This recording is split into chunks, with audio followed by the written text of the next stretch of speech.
Oi gente, sejam bem-vindos a mais um vídeo aqui no nosso canal. E o vídeo de hoje tá super legal. Nós vamos falar sobre o filme Frankenstein de 1931. O filme é cheio de coisas muito legais, tem cenas marcantes, então se vocês quiserem acompanhar e saber sobre tudo, acompanhe a gente até o final do vídeo. Não esqueçam de se inscrever no canal, de curtir o vídeo logo, de ativar o sininho da notificação para receber vídeo toda vez que a gente postar, de compartilhar esse vídeo e todos os nossos vídeos com todo mundo. E segue a gente também lá nas redes sociais do Instagram, tá aqui embaixo. E é isso. Beijo e roda a vinheta!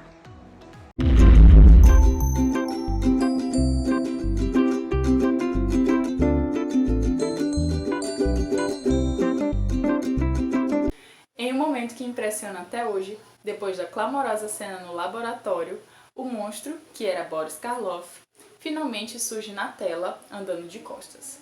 O espectador vê primeiro a parte de trás da sua cabeça achatada, e então é brindado com closes progressivos da maquiagem extraordinária de Jack Pierce, aplicada no rosto de olhos tristes do ator anglo-indiano. Esse monstro, que ao mesmo tempo é criança e fera, anseia pela luz do dia, que tenta tocar com a mão. Mas ele descobre a crueldade e a malícia quando é chicoteado por Fritz, o deformado assistente de Frankenstein.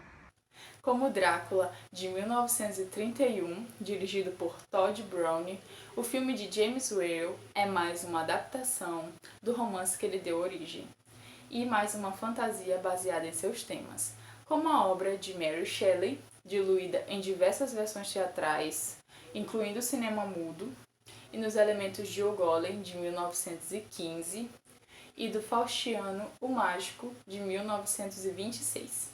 Passada em uma região peculiar da Europa Central, digno de uma ópera bufa com camponeses do século XIX, usando trajes de passeio de 1931.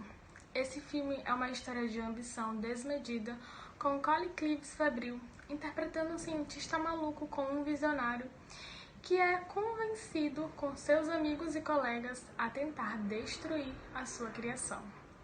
Whale, até então conhecido por seus filmes de guerra, veste o monstro com um jaquetão sujo e coturnos de um ex-combatente desfigurado, mas aponta constantemente sua câmera para a agonia nos olhos de Karloff, em parte por ter que usar esse figurino debaixo de holofotes e do sol da Califórnia.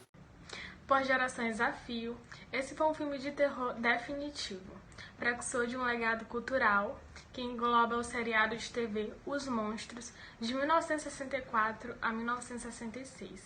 Ele domestica o monstro original, transformando-o em Herman Monstro, e o Espírito da Colmeia, de 1973, onde a heroína imagina um encontro mágico com ele. Agora nós vamos falar de algumas cenas marcantes, como por exemplo, a criação do monstro, o malfadado indílio à beira do lago e o moinho em chamas.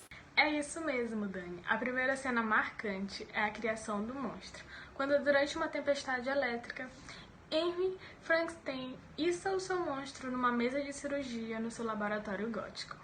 Quando ele percebe as mãos do monstro se movendo, ele profere um bordão de inúmeros filmes de terror. Está vivo! A segunda cena marcante é quando o monstro encontra uma criança que não sente medo dele e os dois começam a brincar, jogando flores no lago para vê-las flutuarem. A criatura atormentada se torna meiga e esperançosa, mas não sabe que menininhas não flutuam como flores. Então, ele atira a criança na água e ela se afoga.